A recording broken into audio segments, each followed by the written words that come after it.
And welcome to light of law मेरे सारे UPSI के साथियों। पता है मुझे और इसीलिए आप सबके बीच में आया हूं क्योंकि ओबीसी और एससी एसटी के मामले में एक कोर्ट से समन गया है, एक कारण बताओ नोटिस भेज दिया गया है, इंस्ट्रक्शंस दे दिया गया है भर्ती बोर्ड को इसके बारे में जवाब फाइल करने के लिए, और इसको लेकर के तमाम आप लोगों के सवाल आ रहे हैं और इसके बारे में आप सबको बात करें कि ये क्लर्कियल मिस्टेक है जो रिजल्ट में आप देख रहे हैं, या जो लोग हैं वो उसी जाति के हैं लेकिन नाम का टाइटल अलग है, और किन लोगों ने ये केस किया है, उनकी क्या अर्हता है और क्या एलिजिबिलिटी और केस का ग्राउंड क्या है, और साथ में इस केस का हस्र क्या होगा, इसके लिए रेफरेंस में ऐसा कौन सा केस है क्योंकि इसका एक रेफरेंस केस है। कुल मिला के आपकी परेशानी का समाधान तो यहाँ मैं कर ही दूंगा। लेकिन आज एक बहुत ही एक स्टेटस देखा मैंने, उसमें विकास सर की एक कोट थी, बड़ी अच्छी कोट थी कि ध्यान से सुनिएगा आप सभी लोग, कि थोड़ा इंतज़ार करो एक शोर आएगा, थोड़ा इंतज़ार करो एक शोर आएगा, तुम्हारा वक्त आया है हमारा दौर आएगा। तो बस थोड़ा इंतज़ार कीजिए क्योंकि ये सारी चीज़ें जो है ना, ये कुछ भी नहीं है जो आपको दिख रही हैं। देखिए ये एक होता है ना, कोई भी भर्ती ऐसा नहीं होता है जिसमें लगातार केस फाइल नहीं होते हैं। इसमें देखो मामला क्या है, मामला दरअसल इसमें ये है, अगर आप चैनल पे नए हैं सब्सक्राइब करके बेल आइकन दबा सकते हैं, बाकी मर्जी आपकी। ये बोलना नहीं था, बस बोल दिया ऐसे ही। चलिए, इस मामले में हुआ ये है कि जब रिजल्ट आया था उस टाइम भी मैंने, आप लोगों ने देखा होगा, इसके लिए काफ़ी सारा बवाल हुआ। फाइनली कोर्ट में जाकर के इस मामले का संज्ञान लिया गया है।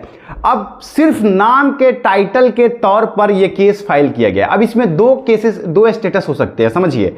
एक तो क्लर्कियल मिस्टेक हो सकता है और दूसरा जो है उन लोगों की टाइटल जो है वो सेम है, एज इट इज़ है, लेकिन वो लोग जो है टाइटल वो कुछ और फॉलो करते हैं, बट कैटेगरी जो है वो एससी कैटेगरी में ही आते हैं। देखिए एक नोटिस करने वाली बात यहाँ पे ये है, आप लोग समझिए कि जब आप डॉक्यूमेंट वेरिफिकेशन के लिए गए थे तो हर कैटेगरी के इंसान से उसका कैटेगरी का सर्टिफिकेट लिया गया था। आप लोग को याद है ना, बिना उसके अगर आपका कैटेगरी का सर्टिफिकेट आपने नहीं दिया, इवन आप ओबीसी में हैं, एससी में हैं, एसटी में हैं, लेकिन अगर आपके पास सर्टिफिकेट नहीं है, इवन अगर सेंट्रल तक का आपके पास सर्टिफिकेट है, तो भी आपको जनरल में डाल दिया गया था। और आप सिलेक्शन से कुछ लोग बाहर हो गए और कुछ लोग का मेरिट अच्छा था, नंबर अच्छा था, तो वो जनरल में भी गए तो सिलेक्टेड हो गए, लेकिन बिना सर्टिफिकेट के वहां पे ज्वाइनिंग नहीं मिली थी। आप सबको याद है ना ये बात, आपको नहीं लिया गया था आपकी कैटेगरी में। तो ये मेरे हिसाब से जब साथ आपकी डीवीपीएसटी में आपसे सर्टिफिकेट लिया गया था कैटेगरी का, तो मुझे नहीं लगता कि ये क्लर्कियल मिस्टेक है।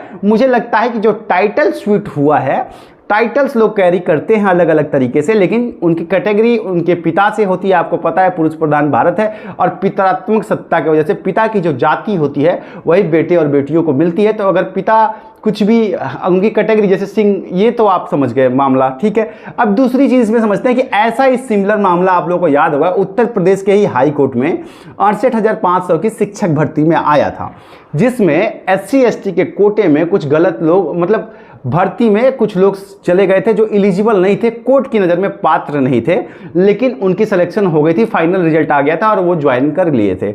उसके बाद से हाई कोर्ट ने ऑर्डर किया था इस मामले में कि आप गलत लोग जो 68,500 में जो 6800 लोग हैं उनको बाहर कीजिए और जो योग्य हैं उनको अंदर कीजिए।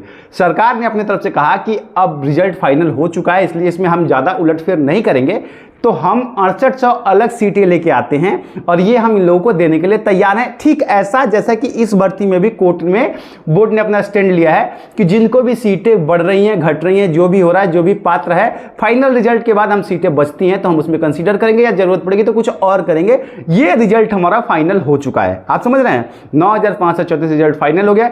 इसमें जो चोर वो हैं, गलत हैं, उनको तो बाहर कर लिया जाएगा। उनको भी बाहर करने की एक लंबी प्रक्रिया है क्योंकि अभी उनके ऊपर चार्जशीट फाइल हुई है, वो जेल में जरूर हैं, लेकिन कोर्ट, कई सारे सेशंस कोर्ट उनको जमानत भी दे रहे हैं और इक्विटल भी कर रहे हैं, ठीक है।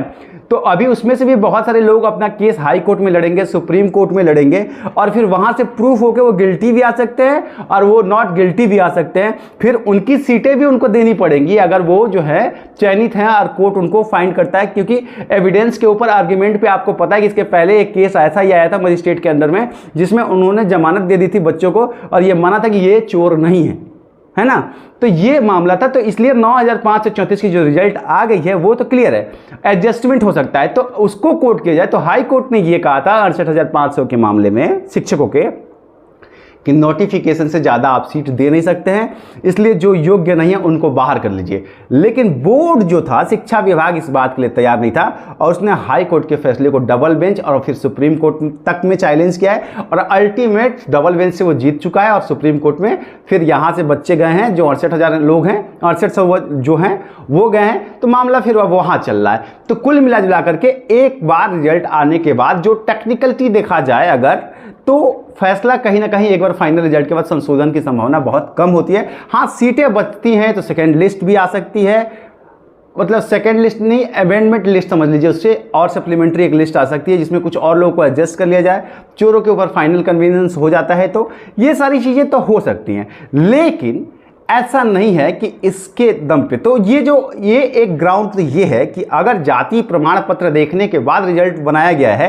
क्योंकि डीबीपीएसटी में सबकी जाति प्रमाण पत्र देखी गई है, ये एक तो कंफर्म है 36 के 36,000 की, उसमें अगर हो सकता है अब कोर्ट में जब भर्ती बोर्ड जवाब देगा तो वहां दो चीजें ही आपको देखने को लगेगी, या तो ये क्लर्कियल मिस्टेक हो सकता है। अब अगर क्लर्कियल मिस्टेक होता है तो उसकी पनिशमेंट क्या होती है ये भी जान लीजिए। क्लर्कियल मिस्टेक अगर होता है कि मान लो गलती से कुछ लोगों की कैटेगरी में कुछ लोगों का नाम चला गया है जो जनरल कैटेगरी के या ओबीसी कैटेगरी के हैं, तो ये क्लर्कियल मिस्टेक अगर होता है, हालांकि ये भी इसका एक पार्ट आप ये देखिए कि हो सकता है कि ये जो है फैमिली वही हो, बस टाइटल चेंज हो, क्योंकि जिन लोगों ने केस किया उनको उनके बारे में पता नहीं है, जो पास आउट हुए हैं वो सिर्फ टाइटल के ऊपर शूट किए हैं। और जज को प्रथम दृष्टिया ऐसा लग रहा है, ऑनरेबल जस्टिस को, कि प्रथम दृष्टिया ऐसे देखने में लग रहा है कि हाँ ये टाइटल जनरल में शूट करता है, एससी एसटी कैटेगरी में नहीं आता है, तो उस बेस पर ही जवाब मांगा गया। तो हो सकता है कि वो टाइटल कुछ भी लिखे लेकिन जाति उनकी एससी एसटी कैटेगरी की हो सकती है, पहली चीज। दूसरा आ जाता है क्लर्कियल मिस्टेक के ऊपर कि क्लर्कियल मिस्टेक क्या होता है, इसकी पनिशमेंट क्या होती है।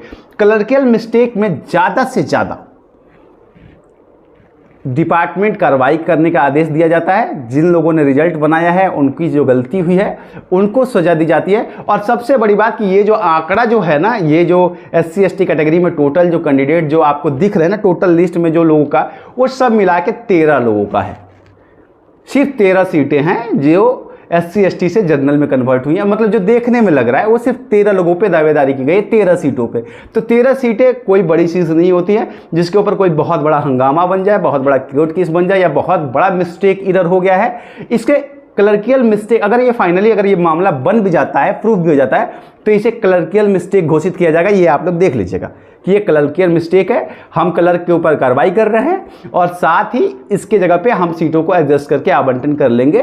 तो ये बस इतना ही होगा, इसमें ना ही भर्ती रद्द हो जाएगी, ना री एग्जाम हो जाएगा, ना ही रिजल्ट रिवाइंड हो जाएगा, ना ही रिवाइज रिजल्ट आ जाएगा, ऐसा कुछ भी नहीं हो सकता है। ये कोर्ट के आपके इस केस की बात है। उम्मीद है कि अब आपको यहाँ से चीज़ें समझ में आ गई होंगी कि इस मामले में क्या हो सकता है, बिल्कुल क्रिस्टल क्लियर हो गया होगा।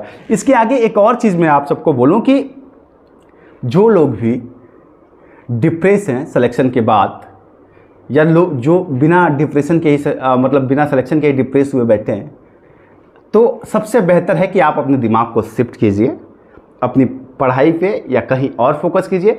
और इसी प्रयास में मैं भी काफ़ी सोच रहा था कि मैं इसमें क्या कर सकता हूं। तो जल्द ही मैं आप लोगों के बीच में कुछ ऐसे पुलिस के इन्वेस्टिगेशंस लेके आऊँगा जिससे आपकी आगे की समझ डेवलप हो। कॉन्स्टिट्यूशनल के जजमेंट्स ऐसे लेकर के आऊँगा। जैसा एक ट्रेलर मेरे दिमाग में आ रहा है कि एक बड़ा इंटरेस्टिंग केस है कि एक हिंदू लड़की ने साउथ अफ्रीका में जा के अपनी नथ उतारने से मना कर दिया था और स्कूल वालों ने उसे बाहर कर दिया था, और उसमें इतना बड़ा बवाल हुआ। साउथ अफ्रीका के सारे लोग एक तरफ और अकेली हिंदू लड़की एक तरफ, और साउथ अफ्रीका के सुप्रीम कोर्ट ने उस लड़की की बात मानते हुए उसे नथ पहनना अलाउ किया था। तो ऐसे बहुत सारे इंटरेस्टिंग केसेस हैं जो आपको आगे के फ्यूचर में हेल्प करेंगे, केसेस सॉल्व करने में हेल्प करेंगे, और आप अपने आप को एक दरोगा जैसा फील भी करेंगे। तो आप उसके लिए तैयार हो जाइए, और अगर आप उसके लिए तैयार हैं तो कमेंट सेक्शन में अपनी राय दीजिएगा। फिर ये श्रृंखला भी शुरू करेंगे। यकीन कीजिए मोटिवेशन ही मिलेगा उससे, और आप अपने आप को दरोगा के तौर पर फाइंड करना शुरू कर लेंगे। ठीक है, तो चलिए ये थी आज की यूपीएसआई से संबंधित जानकारी। उम्मीद है आप लोगों के डाउट्स क्लियर हो गए होंगे। मिलता हूँ, तब तक के लिए